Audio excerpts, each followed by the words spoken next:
will get started.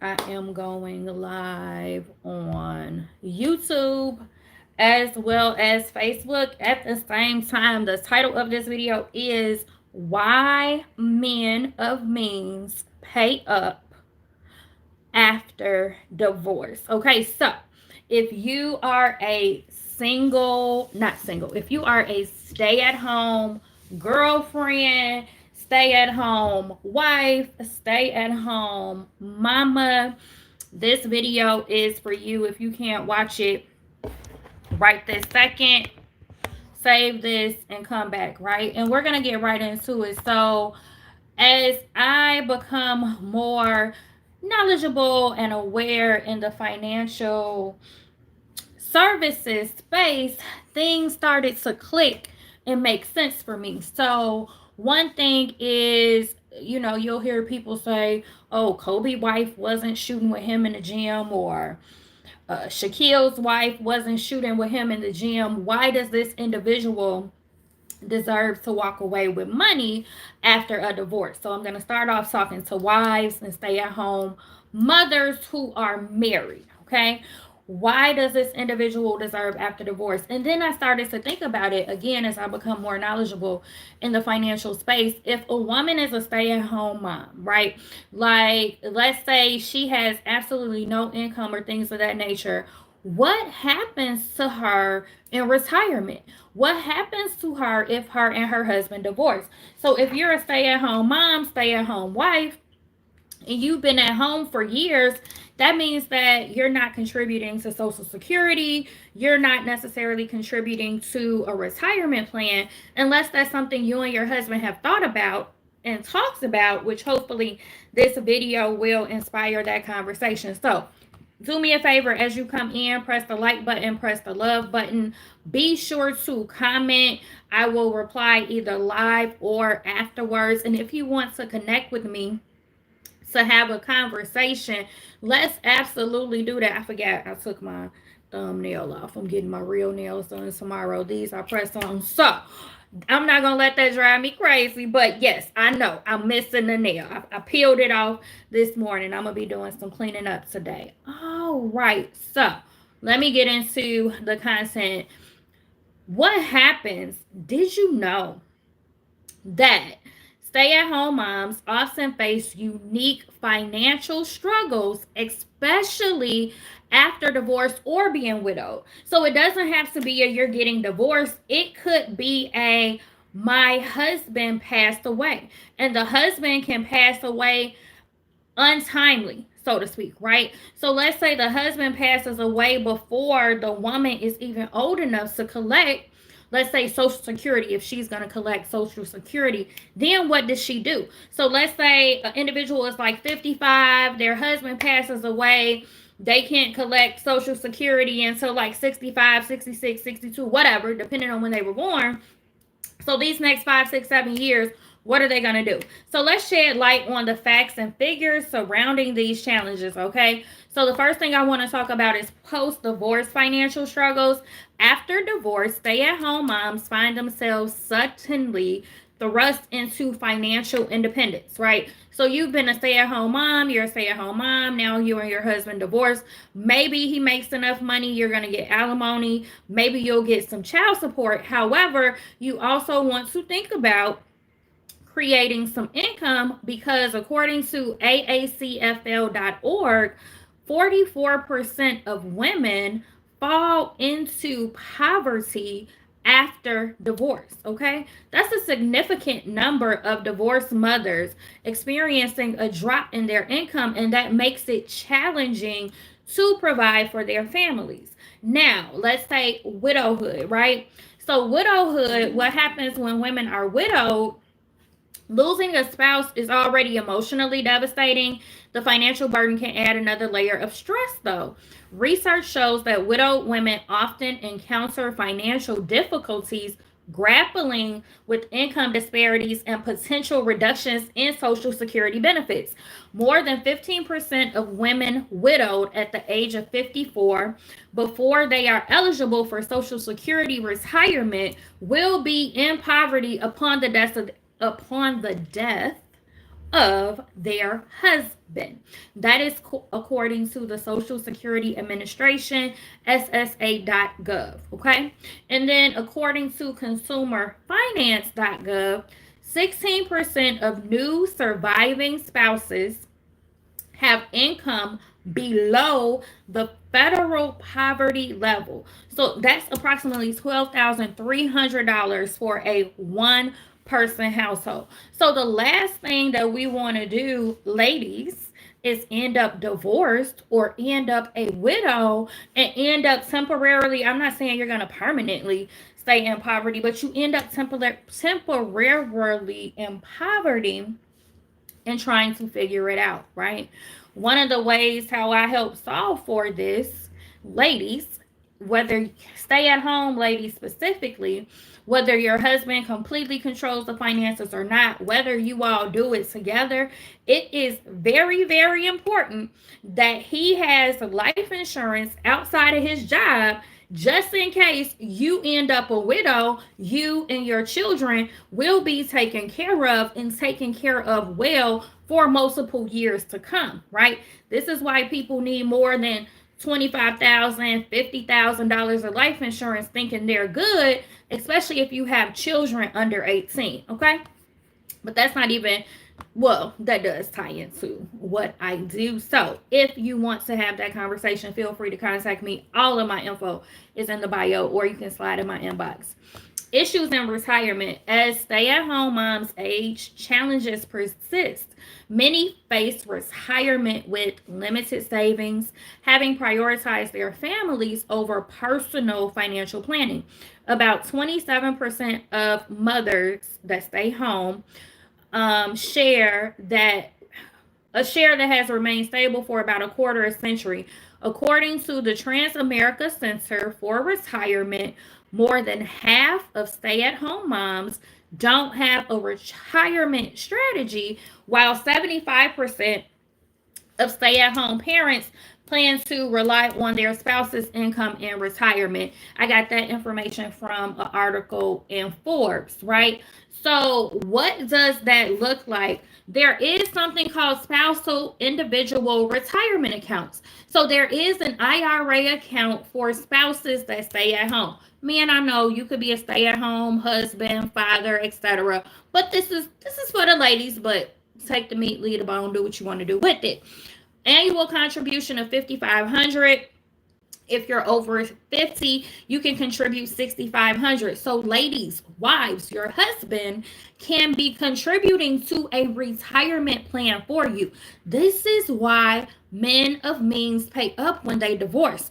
If the woman has been at home, she hasn't been earning an income, she hasn't been contributing to Social Security, she hasn't been contributing to any sort of retirement plan, she may or may not have a life insurance policy. D.L. Hughley he was doing a stand-up a while back, and I don't know if he was serious or not, but he was talking about how he had life insurance, and then his wife said, well, honey, what about me? And he basically was like, well, you're not the income earner, we don't need life insurance for you. If you left, it wouldn't matter. If she left, it would matter. If she's the mom, she's taking care of the kids, if she's cleaning the house, if there are certain things that she's doing in the household, once she's gone, those things have to be replaced, right? So if you don't get anything else out of this video, whether you are a stay-at-home mom, stay-at-home wife, and stay-at-home girlfriends, I'm coming for you. Hold on. I got you. Stay-at-home girlfriend, we need to be thinking financially about our future. And while your man may be a provider and he may or may not live to be 80, 90, 100 years old, usually men pass away before women. And there are a lot of widows and moms that end up in poverty after they leave their husbands or after their husband passes away. How can we avoid that? One way we can avoid it, ladies, is getting some sort of home-based business, creating some sort of way to have income for yourself that doesn't take away from whatever you've agreed to with your husband as far as your responsibilities and your family. Or maybe you watch this video and you say, hey, let's go back and revisit this conversation. Although you take care of us, thank you for being a provider, whatever, however you want to craft that conversation, figuring out a way to earn income for yourself so that you can contribute to your own retirement plan. Okay, unless your husband is a multi-millionaire and you have things in place like life insurance, trust, and things of that nature, and you are a stay-at-home wife or mom, you may want to figure some things out. Hold on, of course I gotta plug up my laptop. After this message, we'll be right back because I'm also live on Facebook and I don't want my computer to die. Okay, so now if you are a stay-at-home girlfriend, baby,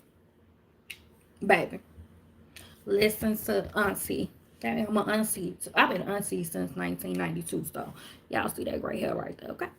That little bit of wisdom, a little bit. Listen to Auntie. You need something in writing on a legal document that would stand up in court if that man were to pass away and you are not the beneficiary of a life insurance policy, the home that you all live in is not in a trust with your name on it, if there is not a will and trust that identifies you, baby, you in danger if you and this man break up or if this man dies premature. Period. Okay? I don't care if you a stay-at-home mistress. I don't condone mistressing, but I always think about Cadillac Records and what was it, Etta James, who the character was based off of, but the owner of Chess Records had purchased her home for her and did certain things for her. And when he passed away, she thought that she would have to move. But he had put the home in a trust, so the home was her home. Although you are not married and you don't have a marital document, there are legal things that can be put in place that can make sure that you are taken care of. The whole purpose of this, ladies, is we need to be money smart. We need to sit down and have a conversation with that man and say, hey, if something happens to you, I'm not going to be good. That's how one of my clients who has life insurance with me, she thought about some things. She had a conversation with her husband. If you were to pass away, I wouldn't be able to afford this lifestyle. I wouldn't be able to afford this condo or this home that we live in. They sat down, they had a conversation. He got 2 life insurance policies and also set up a retirement plan for himself. And she's the beneficiary of those policies. Ladies, you got to sit down with your man and say, baby, you providing in life and I also need you to provide in death. That don't mean that I'm not going to go out and get it. But let's say you pass away when I'm 55, 60 years old. Do you want me standing in Walmart talking about how can I help you? Let me see your receipt, right? These are the things that we need to think about. Am I missing anything? Because I did not want this to be too long. So the whole purpose of this is to raise awareness about the financial struggles that stay-at-home moms face, that stay-at-home wives face, that stay-at-home girlfriends face, right? That divorced women face, that widows face, right? And in bringing awareness to that, of course, I always have a solution. If you're interested in making some additional money, you're looking to make that money from home, starting a home-based business, let's connect. There's a webinar tonight that you can hop on to learn more about how it is that how I recruit, train, and develop individuals in financial services. It may or may not be a good fit for you. If you're watching this and you like, my husband only got life insurance on his job, it's only one time his salary. All our babies are under 10 years old, so if he passed away tomorrow and he take care of everything, we wouldn't even be able to maintain our lifestyle for a whole year. Contact me, okay? I will put my number in the comments. I will put a link in the comments. You can slide in my DM. Let's have a conversation. My goal for 2024, I have a very aggressive goal. I want to help 1,200 women, men, and families secure their financial foundation, help secure their financial future with retirement planning, college planning, life insurance, mortgage protection, and debt management. If any of that rings for you, let's connect. Let's have a conversation. But so, going back to the title. So that's why men pay up. Again, the woman is not working, so she's not contributing to social security, retirement, things of that nature. So when these two people split up, there's a certain level of lifestyle she needs to maintain. But women, we also got to figure out ways to get it for ourselves. It's great that your husband is taking care of everything if that's the case for you, but that's why there's some stay-at-home wives that are content creators doing their thing on TikTok and other platforms to bring in income. And then when you bring that income in, you need to think about retirement planning. I help people create personal pensions for themselves. So be sure to like, love, comment, share this. I don't care when you watch it. Like, love, comment, share, and contact me. Let's talk. And don't say, I'll get with her after the holidays. No, get with me now. Yesterday, there were 4 RIPs, 4 on my social media. One, somebody lost their father. Somebody lost their young son. Somebody lost their friend, and then somebody else lost a friend of theirs. So 2 men for sure and 2 women. And then at the office yesterday, one of our business partners said how she knows 2 people that passed away on her birthday, which was December 9th, right? Not saying that you're going to pass away tomorrow, but we don't know the day or the hour, and the time is now. Don't wait till the new year to get it together. And again, if you're interested in making some additional money, want to learn how to make some money from home, get licensed and get paid, slide in my inbox. There is a webinar tonight at 7 p.m. Central Standard Time. I would love to connect with you, have you hop on that webinar, then we can have a conversation. I am Jamesia Jonay, the wealth creator. I show people how to use other people's money to pay their mortgage, create cash flow, generate generational wealth, and protect their assets. Thank you for watching. Like, love, share, comment, and have an amazing day.